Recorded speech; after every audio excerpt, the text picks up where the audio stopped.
Saya sekarang ini sudah umur 80 tahun. Banyak yang tanya, apa sih rahasianya? Saya bilang tidak ada rahasia. Saya kira kalau umur panjang itu semata-mata karena anugerah Tuhan itu. Kita manusia tidak bisa memperpanjang umurnya. Jadi itu semata-mata karena karunia Tuhan. Kita hanya merawat. Jadi apa yang dikasih Tuhan itu kita rawat supaya awet. Jadi dalam kehidupan ini sebagai ucapan syukur kita kepada Tuhan, maka kita jaga kita jaga tubuh kita rawat, jaga makanan, jaga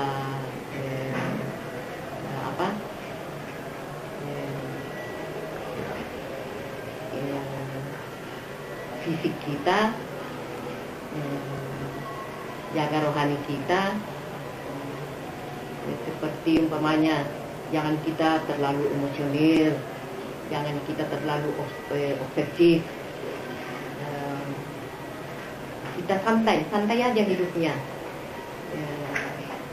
Jangan kalau ada cita-cita yang belum ini dan itu yang mengganggu. Saya kira ya Tuhan juga bilang jangan mencita-citakan yang terlalu yang tidak dapat kau capai. Karena kita biasa kita cita-cita sesuatu menjadi kita obsesi. Nah itu yang kasih naik darah tinggi. Maka stroke lah kita tuh. Jadi saya kira kita santai-santai aja hidupnya. Terus banyak sukacita, banyak ketawa, banyak haleluya. Maka Anda akan berumur panjang seperti saya.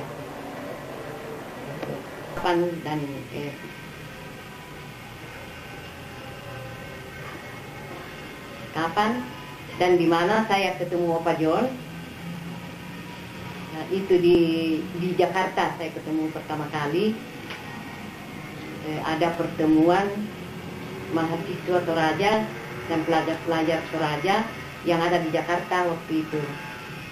Kita ada pertemuan karena waktu itu kita rencana untuk memperkenalkan budaya Toraja di Jakarta. Jadi ada Mak Gelo, ada ya pokoknya kita bikin kesenian lah. Di situ saya ketemu pertama kali. Waktu itu juga saya yang naik di panggung memberikan apa itu sama Bung Karno, ya? Apa yang saya serahkan. Nah, sejak pertemuan itu 6 bulan kemudian kita tukar cincin dan setahun kemudian kita menikah. Kenapa saya ke Jakarta waktu itu saya berumur 18 tahun, tahun 52. Itu sebenarnya saya sudah di SGA, maksudnya mau jadi guru. Tapi tiba-tiba dokter jalan-jalan, ada dokter Belanda di Rantepao. Dia bilang, Elis, wil je niet verpleegster worden? Jadi saya bilang, oh bisa juga. Tekan dokter. Bilang, ya. Maak je gereed dan maak je vertrekken. Persiapkan dirimu dan bisa langsung berangkat. Jadi seminggu kemudian berangkatlah kita 3 orang.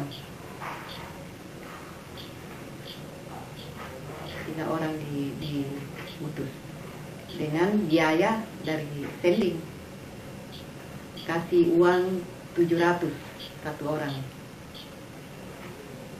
Kita berangkat naik trek dari Toraja, karena waktu itu belum ada bus, dan dari Makassar ke Jakarta naik kapal laut. Waktu itu kapal C, kita naik dek bersama-sama dengan Doni Lintin. Lalu tiba di Jakarta, kita langsung ke rumah sakit, besoknya langsung masuk kerja. Dan sementara itu kita dididik di sana sambil kerja, dan kita dapat gaji juga. Pendidikan itu 4 tahun, dan 1 tahun kita harus bayar apa? Kita tambah 1 tahun untuk bayar jasa ya.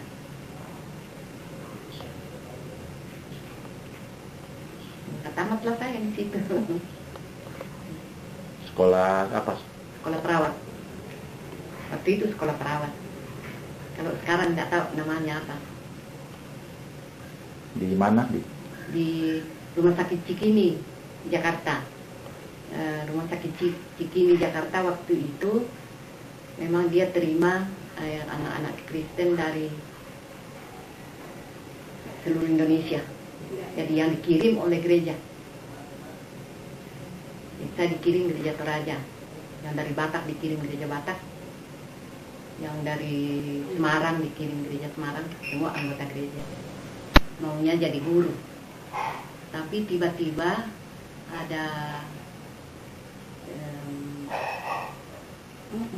kesempatan dari dokter di Rumah Sakit Elim di Lantepao untuk pergi belajar menjadi perawat di Rumah Sakit Cikini di Jakarta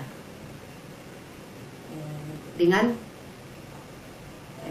biaya dari Sending, artinya biaya perjalanan. Karena sampai di sana, sampai di Jakarta, di Cikini, kita sekolah sambil digaji. Jadi tidak ada biaya orang tua, enggak. Sambil sekolah, sambil kerja, kita dibayar. Itu namanya Koningin Emma Chickenhouse, Rumah Sakit Ratu Emma. Ratu Emma itu ibunya Ratu Wilhelmina. Dan itu yayasan itu dari bank-bank Belanda di Jakarta. Ya, kalau Opa John itu sebagai dosen, karena dia selain berbagi ilmu dengan mahasiswa, dia juga gemar atau dia juga bercita-cita membangun pemuda-pemudi Indonesia menjadi kaum intelektual. Jadi bukan saja ilmunya, tapi juga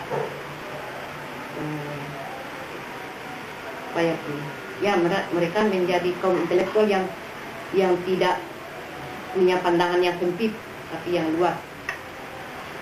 Itu sebagai dosen, jadi dia cuma tidak berbagi ilmu saja, tapi juga membuat kader-kader intelektual. Kalau dalam bidang politik, ya prinsipnya itu juga untuk membangun masyarakat Indonesia yang adil dan makmur. Itulah cita-citanya. Kalau di gereja, dia juga untuk membangun citra gereja itu, membangun iman. Nanti dulu baru dalam perkenalan dengan budaya Toraja itu, saya yang naik di panggung untuk memberikan souvenir kepada Bung Karno. Itu berupa rumah Toraja. Dan waktu itu saya pakai baju Toraja putih dan sarung hitam Kan waktu itu, ya itulah warna Toraja waktu itu. Baju putih, sarung hitam, dengan pakai sarung. Ini tudung. Nah, terus ketemu Opa Johnnya gimana? Nah, ketemu Opa John ya dalam rapat itu. Nah, sesudah itu selanjutnya biasa kalau ada pesta-pesta, ketemulah Opa John lagi di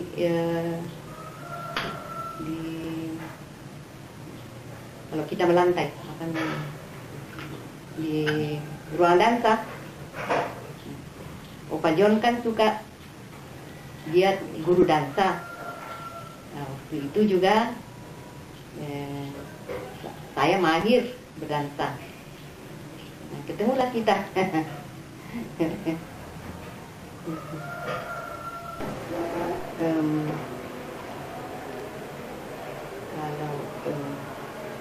sifat ya. Ya, intinya Opa John itu seperti apa sih orangnya? Gitu. Kalau pribadinya Opa John itu orangnya tegas.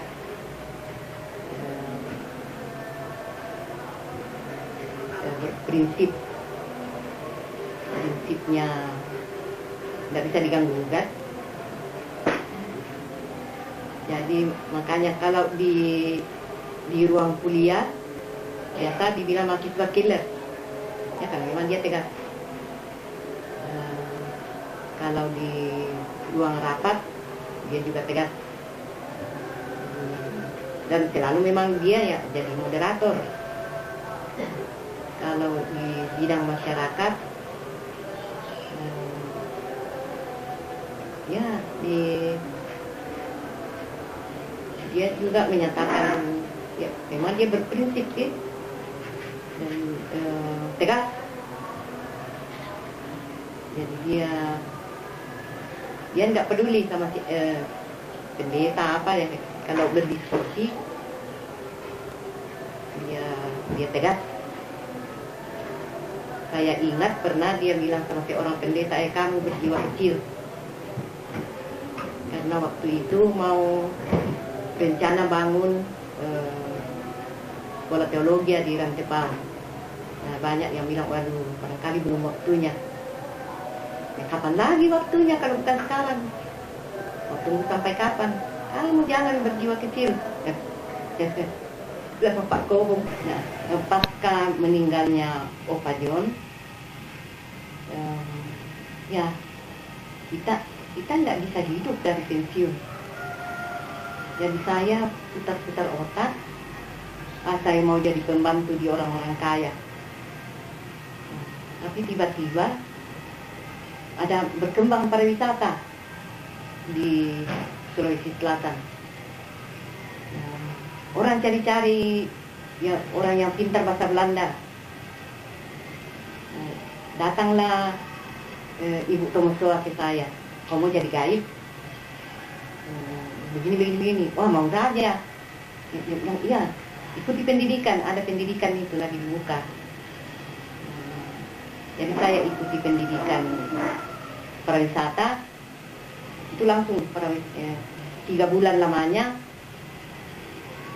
Sudah itu kita dapat license, maka terjunlah saya ke dunia pariwisata. Nah, waktu itu lagi tinggi-tingginya wisatawan. Pokoknya mungkin tak 2 hari saja saya di rumah, udah berangkat lagi. Orang baku rampas. Karena kayaknya cuma ya, saya yang waktu itu mahir bahasa Belanda. Maka waktu itu memang turis Belanda banyak. Jadi dalam 1 minggu itu ya 2-3 kali harus berangkat. Dan di Toraja itu biasanya 3 hari. Dan saya cuma tidak di Toraja saja, saya juga ke Indonesia Timur. Dari Bali ke Lombok, Flores, Sumbawa, Sumba, Timor. Nah, entah sudah itu balik lagi. Kalau di Sulawesi saya sampai di Manado. Itu naik mobil. Jadi naik mobil, biasa turis udah terbang pergi, saya pulang sendirian bersama sopir. Dan sampai saat ini saya tetap dilindungi Tuhan. Banyak yang bertanya, kenapa Ibu Porekun bisa sampai di luar negeri? Ya, saya memang pernah ke Belanda. Itu saya dibiayai oleh bekas tamu-tamu saya, bekas wisatawan itu. Dia undang saya ke negeri Belanda. Jadi di negeri Belanda saya pindah-pindah tempat. Nanti kan yang bekas-bekas tamu itu mereka undang saya ke rumahnya. Jadi saya pindah untuk menginap, nggak ada masalah. Di samping itu orang-orang sending yang pernah bekerja di Tanah Toraja dulu, itu juga mengundang saya. Jadi pertemuan itu berlanjut terus. Saya diundang kemana-mana sampai visa saya habis pulang. Yang waktu kita jalan kaki dari Sangalak ke Makale itu banyak hal-hal lucu yang kan kalau jam 4 pagi itu kan, bangun, berangkat. Ini tidak mandi, tidak apa. Nanti di tengah jalan baru kita gosok gigi pakai daun padi digiling begini. Terus sudah itu pakai gosok gigi. Karena nanti sampai di sekolah, yang nomor 1 kan diperiksa gigi. Kalau tidak bersih, tidak boleh masuk. Jadi ya itu yang lucu-lucu. Itu jalanan dari Sangalak ke Makale, itu ada 2 jalur. Yang satu ikuti jalan raya, yang satunya mengikuti hutan. Yang jalan potong itu namanya. Jadi sering juga kalau saya harus tinggal untuk karena saya masuk kelompok musik. Waktu di sekolah Belanda saya musik sekolah toh. Saya ikuti pegang suling. Nah, itu kalau kita habis sekolah harus latihan musik. Ya, berarti jam-jam 4 sore baru pulang. Jadi saya terpaksa ambil jalan potong, itu 7 kilo. Yang kaki jadi naik gunung, lewat hutan-hutan, baru sampai di rumah. Jam 8 juga sampai. Drama sekolah saya, ya tentu saya harus mulai dari SD. Kita itu SD dulu itu cuma ada di kampung. Jadi saya di Uluwai waktu itu karena kebetulan ayah saya guru di Uluwai. Uluwai itu ada di kaki Gunung Sinaji. Bagus, alamnya bagus. Nah, sesudah SD 3 tahun kita harus pindah ke sekolah sambungan. Tapi sekolah sambungan cuma ada di ibu kota. Jadi saya pindah ke Makale. Nah, waktu itu sudah zaman Jepang. Nah, jadi kita masuklah di sekolah Jepang, belajar bahasa Jepang. Sampai Jepang pergi, datang Belanda lagi, masuklah saya di sekolah Belanda. Nah, tapi waktu itu di Makale susah untuk dapat tempat tinggal. Waktu Jepang saya tinggal di om saya. Waktu itu om saya sudah dipindah lagi, jadi sudah tidak ada tempat tinggal. Maka kita pulang pergi ke Sangalak. Waktu itu ayah saya sudah dipindah juga di Leatung jadi guru. Jadi kita jalan kaki, itu 12 kilo 12 kilometer. Pagi-pagi jam 4 pagi kita sudah berangkat dari Sangala menuju Makale. Dan habis sekolah jam 1 kita jalan kaki lagi pulang. Tiba di Sangala itu kurang lebih jam 8 malam.